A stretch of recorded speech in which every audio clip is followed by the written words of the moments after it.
If you're going to be jealous every time I go out, just leave, she said before her girls' trip to Vegas with 2 guys from her gym. I said, enjoy your trip, and let her go. Packed everything while she was in Vegas. My note, took your advice. She came home and called crying.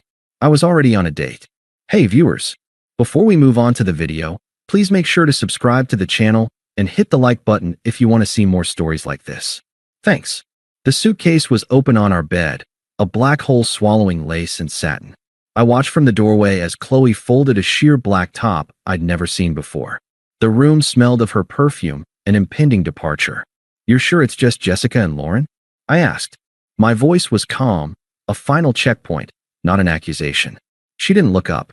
For the 10th time, yes. It's a girls' trip. Vegas. You know the plan. I do.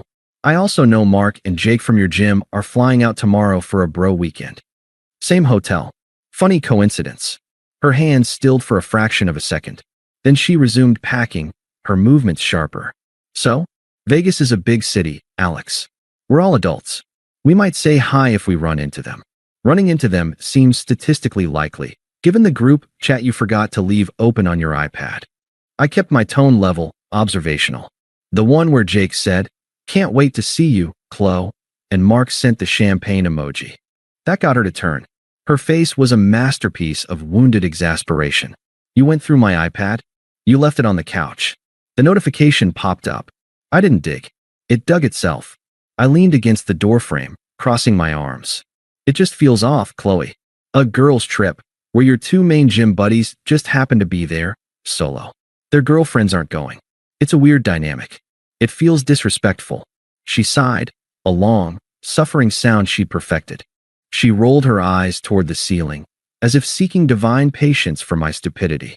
When she looked back at me, it was with a dismissive pity that cut deeper than any shout. "See," she said, her voice dripping with condescension. "This is exactly what I mean.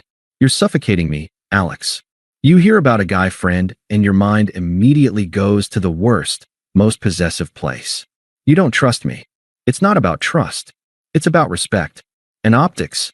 Optics." She let out a short, humorless laugh. "Are you my boyfriend or my PR manager? I can't live my life worried about your optics." She air-quoted the word like it was a disease. She turned back to the suitcase, throwing in the sheer top with finality. "I need space to breathe, to have fun without a chaperone in my head. If you're going to be jealous every time I go out and have fun with friends, just leave." The words hung in the air. They weren't spat in heat. They were delivered coolly, a surgical option presented. Just leave. Not, "We should talk," or "You're overreacting." The nuclear option. The discard clause. I felt the ground beneath me, the life we'd built, the shared lease, the shared groceries, the planned future, turned to sand. My heart didn't break. It went silent. A strange, ringing calm descended. She mistook my silence for surrender. A smug little smile touched her lips as she zipped the suitcase shut, the sound definitive. "We need this space," she said, her tone softening into patronizing assurance.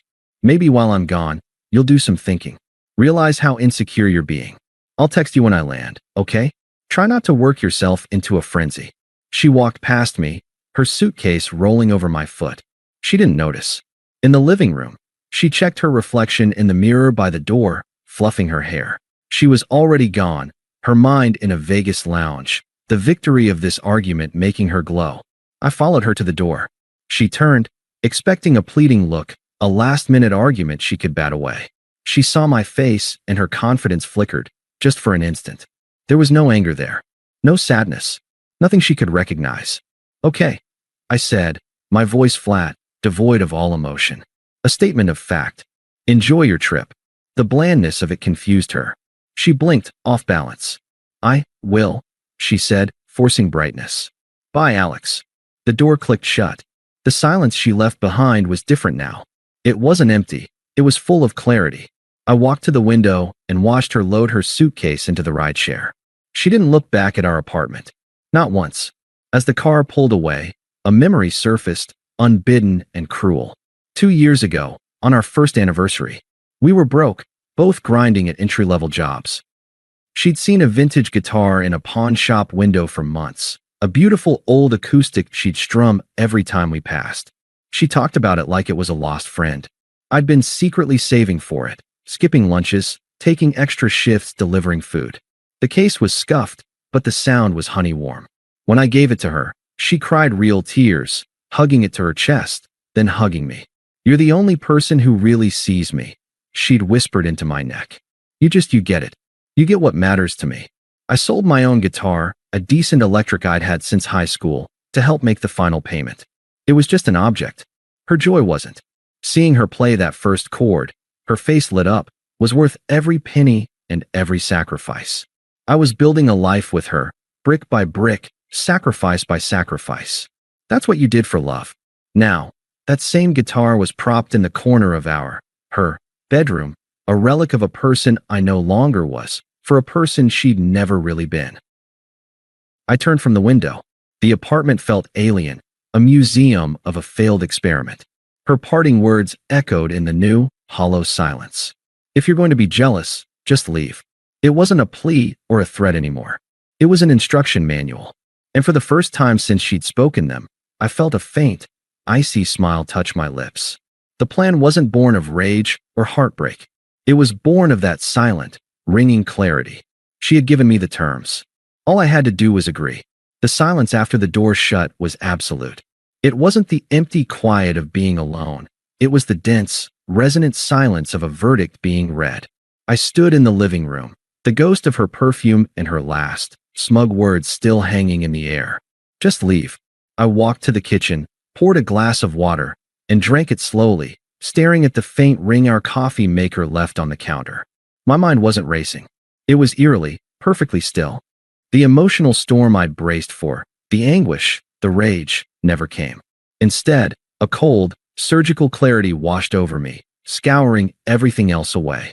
Her words weren't a heated retort anymore. They were data. Her trip wasn't a point of conflict. It was a conclusion. I pulled out my phone, my movements deliberate. I opened Instagram. I didn't have to search. Her story was at the top of my feed. The first clip, Qley, Jessica, and Lauren at the airport bar, glasses raised. The caption, "Vegas baby, no bad vibes allowed." #freedom. Already, the narrative was being spun. I was the bad vibe.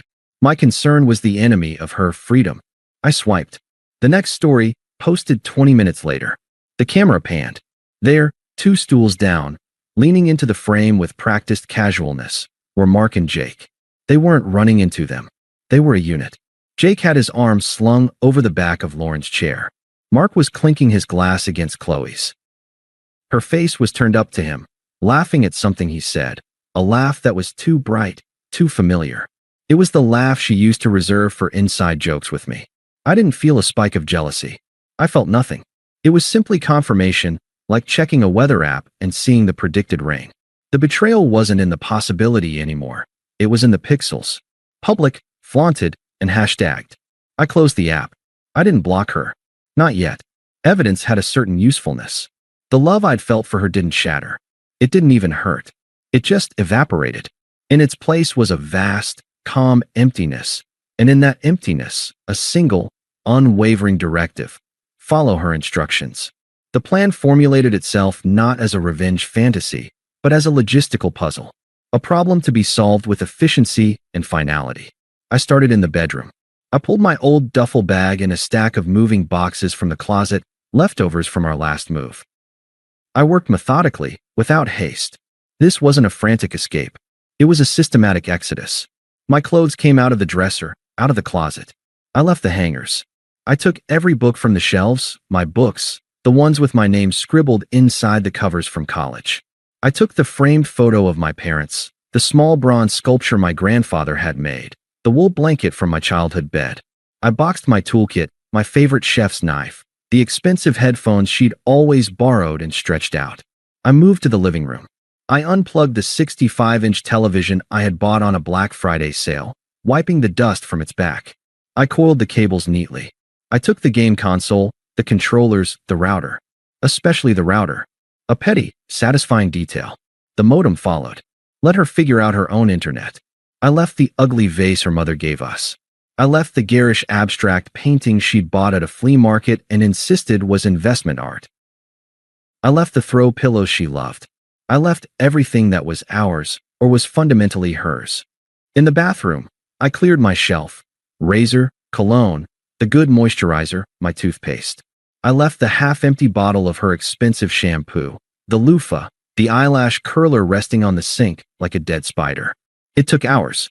The sun moved across the floor. I didn't stop to eat. I didn't listen to music.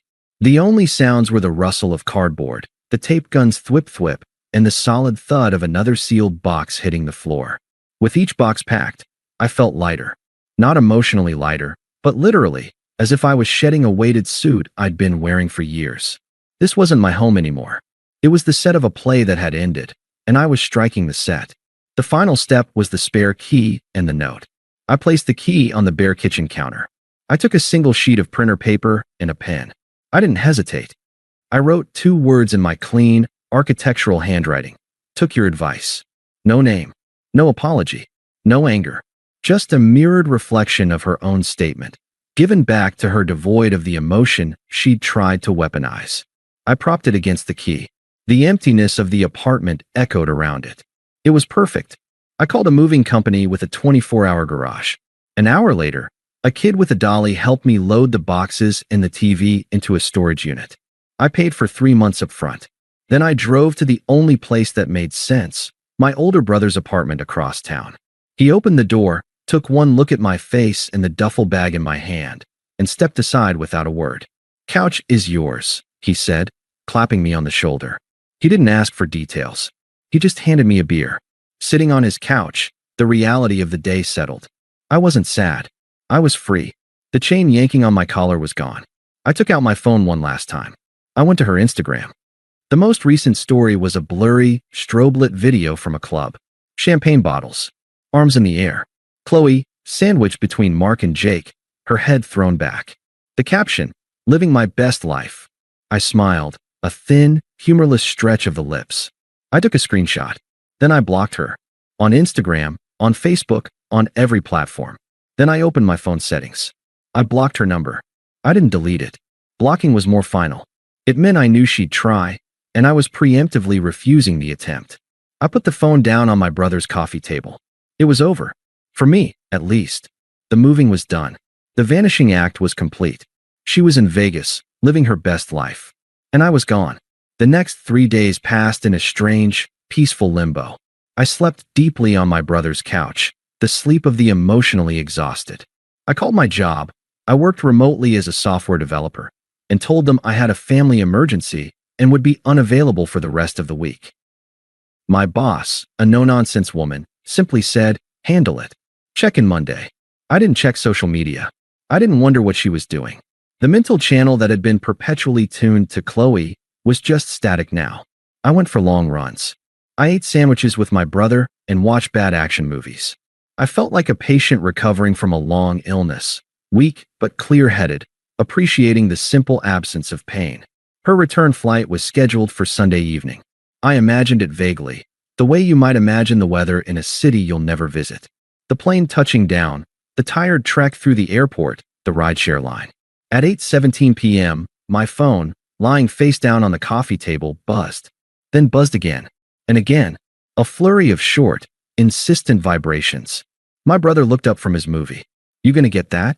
"No," I said, not moving. The buzzing stopped.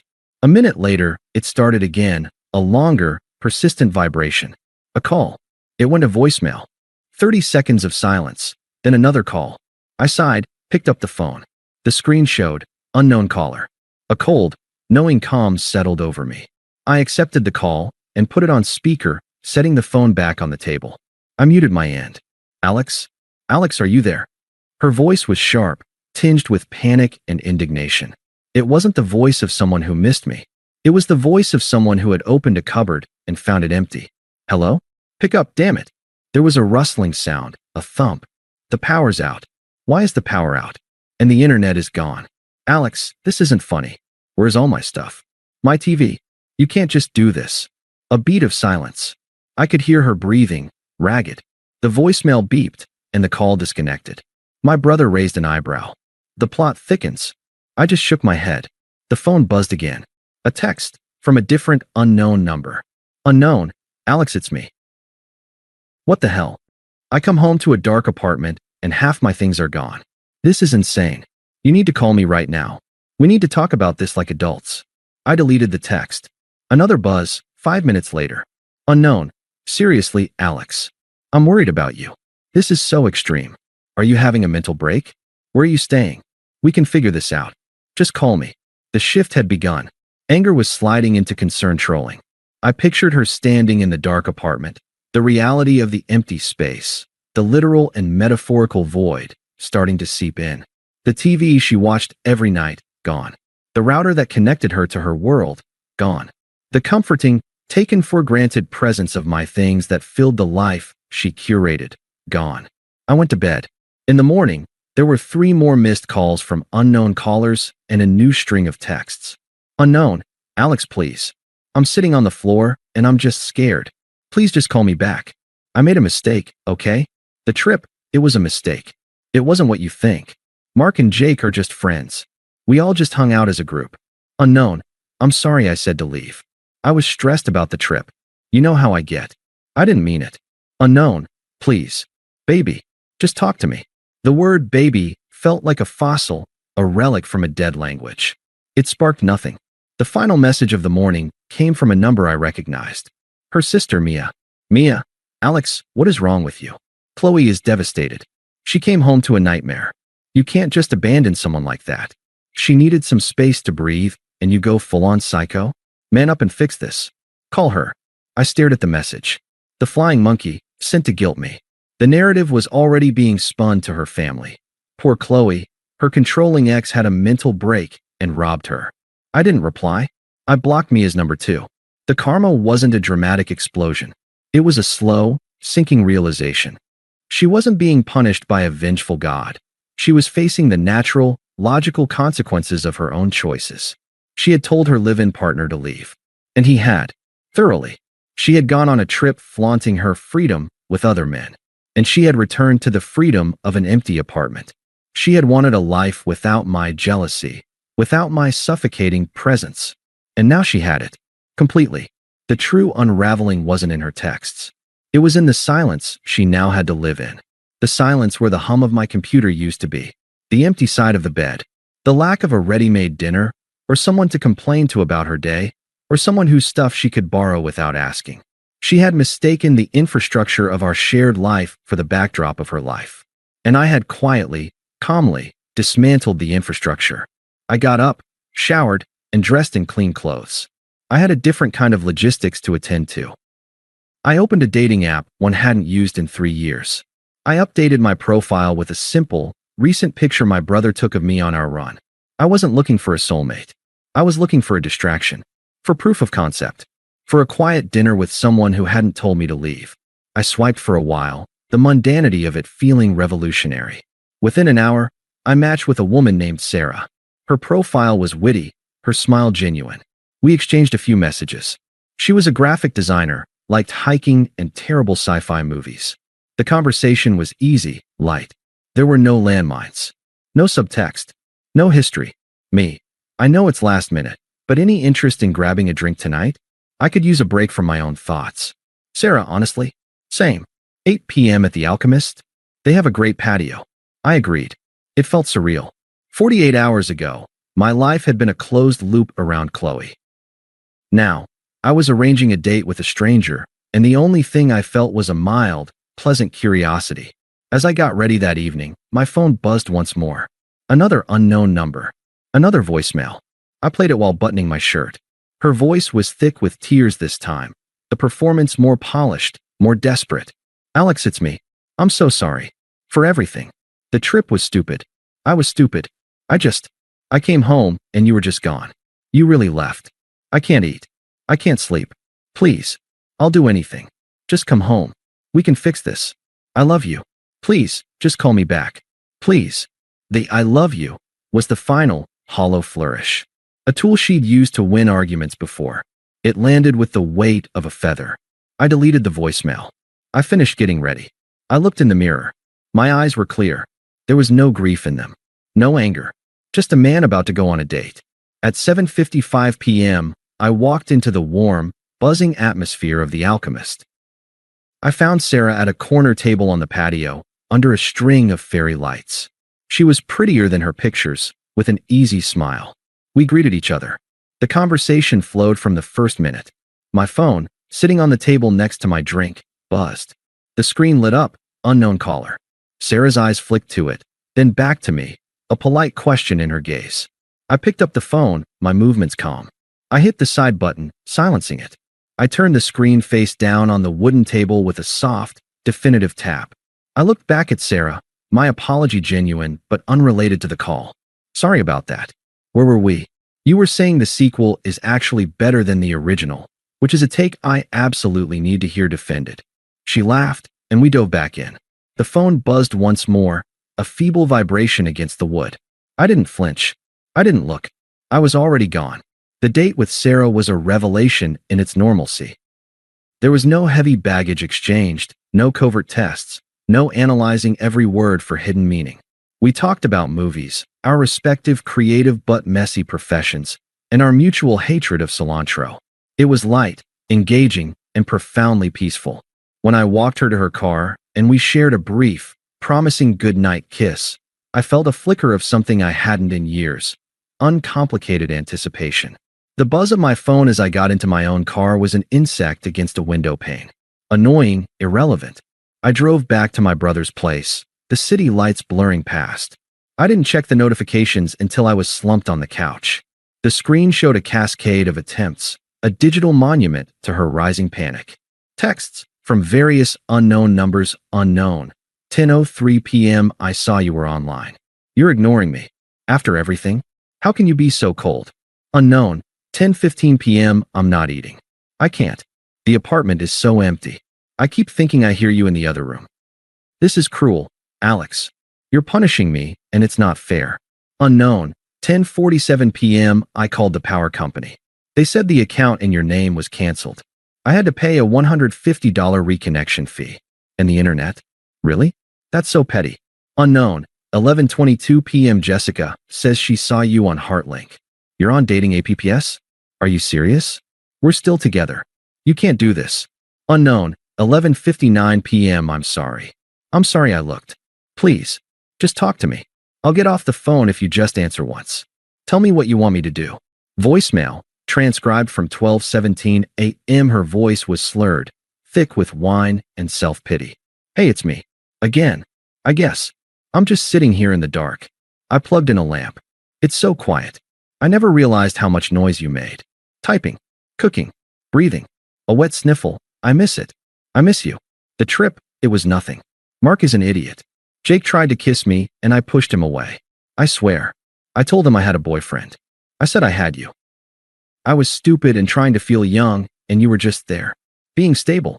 And I took it for granted. God, I took it for so granted. Call me back. Please. I'm begging you. The performance was almost impressive in its arc.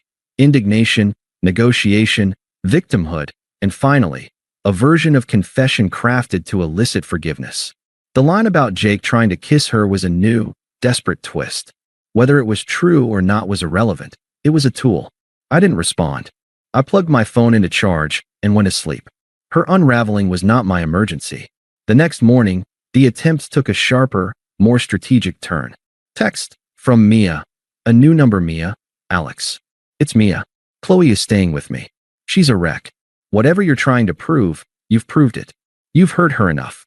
Now be a decent human being and meet her to talk. She deserves closure, at least. I stared at the message. The audacity of her demanding I provide closure after she'd issued the eviction notice was almost amusing. I typed a single sentence, my first and only response to any of them. Me. She has all the closure she gave me. The conversation is over. I sent it, then blocked that number too. The backlash was immediate. A new number, exploding with fury. Qley, mask fully off. Unknown, likely Qley. Fine. You want to be a heartless prick? Fine. You were never enough anyway. You think I wanted to settle for a boring, predictable life with you? Mark has a BMW. Jake owns his own condo. What do you have? A storage unit and your brother's couch? You did me a favor by leaving. You're a coward who couldn't even fight for me. I read it. A faint, cold smile touching my lips. There it was. The true currency. The BMW. The The condo. The valuation I'd failed. This was the bedrock beneath all the jealousy accusations. I took a screenshot. Not out of hurt, but for the same reason a geologist takes a core sample, to examine the strata of hypocrisy. The text stopped for a few hours. The silence was more telling than the noise. She'd played her final, ugly card, and it had yielded nothing but digital silence. I spent the day applying for apartments, the concrete act of building a new future, a potent antidote to her chaotic past. That evening, as I was making a grocery list with my brother, my phone rang. It was my mother. "Hi, honey," she said, her voice hesitant. "I just got a very strange call from a very upset young woman named Qley." I closed my eyes. She'd called my mother. The boundary violation was breathtaking. "What did she say, Mom?" "She was crying, said you'd abandoned her, taken things, left her in financial trouble. She said you were having a mental crisis and that the family needed to intervene." She sounded desperate, Alex, and not entirely truthful. What's going on? I felt a surge of protective anger, not for me, but for my mother being dragged into this. I gave her the abbreviated, factual version. She told me to leave if I had a problem with her going to Vegas with 2 other men. I had a problem, so I left. That's it. She's facing the consequences of her own words and choices. Please block her number. My mother, bless her, was silent for a moment. Then she said, "Well, that's that then. I'll make your father's famous pot roast this weekend. Bring a friend if you'd like." The message was clear. We believe you. Your life is yours. It was the only reinforcement I needed. The final attempt came on Friday night. A call from a number with our old area code. I answered, silent. "Alex." It was her, but her voice was small, hollowed out. All the drama was gone, burned away. What was left sounded like defeat. I got your note. Took your advice." She let out a shaky breath. "That's all. After 3 years." It was all that was required, I said, my voice calm. It was the first time I'd spoken to her since "Enjoy your trip." "I'm losing my apartment," she whispered. "I can't afford the lease alone. My credit's not good enough to qualify. I have to be out in 2 weeks." I said nothing. The silence stretched. "Aren't you going to say anything?" she pleaded, a spark of her old irritation flashing. "Aren't you sorry? Even a little?" That was the question she'd been working toward. The demand for emotional participation in her downfall. The need for me to feel bad so she could feel absolved. "No," I said, the word clean and simple as a stone. A choked sound came from her end. Not quite a sob. The sound of a final door shutting. "Who are you?" she asked, not in anger, but in genuine, bewildered horror. "The guy who took your advice," I said. "Goodbye, Qley." I hung up. I didn't block the number. She wouldn't call again. 2 weeks later, Sarah and I were at Sunday brunch. We'd been out 3 times. It was easy. It was fun. I'd signed a lease on a sunny 1-bedroom with a view of the park, moving in the following week. My life was a blank page, and I was enjoying the process of sketching it in. We were at the Green Fig, a popular spot known for its waffles and long waits. We'd gotten lucky with a patio table. Sarah was in the middle of a story about a disastrous client meeting, using a fork to dramatize, and I was laughing genuinely when I felt the shift in the atmosphere. A shadow fell over our table. I looked up. Qley stood there. She looked diminished. Not ragged, but faded. Her hair was pulled back in a careless ponytail. She wore yesterday's jeans and a hoodie. Her eyes were fixed on me, wide and red-rimmed, burning with a toxic mix of desperation and fury. She ignored Sarah completely. "Alex." Her voice was flat, a demand. Sarah's story died on her lips. She looked from Qley to me, her expression politely curious. "Qley," I said, nodding. My voice was the same one I'd use if I'd spotted an acquaintance across the room. I turned to Sarah. "Sarah, this is Qley." "Qley, Sarah." The polite, normal introduction was a psychological grenade. Qley flinched. Her eyes finally flicked to Sarah, taking in her easy smile, her hand resting casually near mine on the table. She saw the shared mimosa carafe, the comfortable silence we'd just been occupying. "We need to talk," Qley said, her gaze snapping back to me. The command was there, but it was brittle. "Now? It's important. We've said everything that needs to be said," I replied, picking up my coffee. I took a sip. It was still hot. "You left me with nothing," she hissed, the volume rising. A few people at nearby tables glanced over. "You ghosted me. You stole from me. You ruined my life." I have to move back in with my mom. Do you understand that? Because of your little stunt. Sarah shifted slightly. I gave her a small, apologetic smile that said, "This will be over in a minute." I looked back at Qley. I set my cup down. I spoke calmly, clearly, for the patio and for her. "You told me to leave if I had a problem. I had a problem. So I left.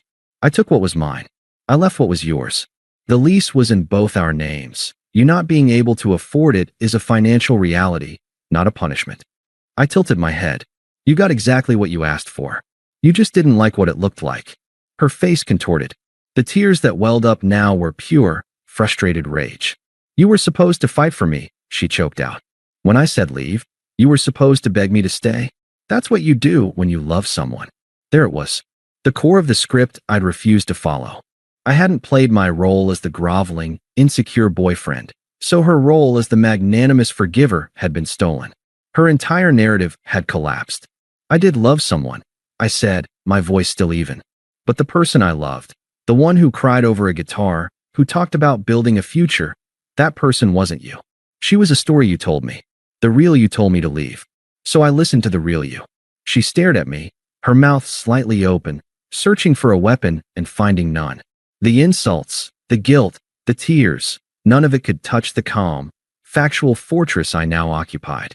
Her eyes darted to Sarah again, who was watching with a detached, almost analytical interest, then back to my face, searching for a crack of pain, of lingering care. She found nothing. Only a polite, implacable indifference. The fight drained out of her shoulders. The public spectacle was curdling around her, and she was the only one standing in it. I was just a man at brunch, being harassed by his unstable ex. "So that's it?" she whispered, the last ember of hope dying. "That's it," I confirmed. I picked up the menu, though I knew it by heart. I turned to Sarah. My voice warmed, returning to our world. "Sorry about that. As I was saying, the salted caramel waffle is legendary, but it's a commitment. The berries might be a smarter play." I wasn't dismissing Qley. I was simply resuming my life. She had ceased to be a relevant feature in it. For a long second, she remained standing there, a statue of defeat in a bustling patio scene. Then, without another word, she turned and walked away, her shoulders hunched against the sunny morning. I didn't watch her go. I didn't explain her to Sarah. Sarah, to her credit, didn't ask. She just reached over, squeezed my hand briefly, and said, "Berries are always the smarter play. But since when are we smart? Let's live dangerously. I say we get the caramel." I laughed, the sound real and unforced. We ordered the waffle. It was, as promised, legendary. We split the check, debated the movie we'd see later, and walked out into the bright afternoon. As I held the restaurant door open for Sarah, I caught a fleeting glimpse in the reflection of the window. Just the two of us, stepping forward. No ghosts. No echoes. Just the simple, solid present, and a future that was finally, unquestionably, my own. The story was over, and I was already forgetting the last page. Thanks for watching.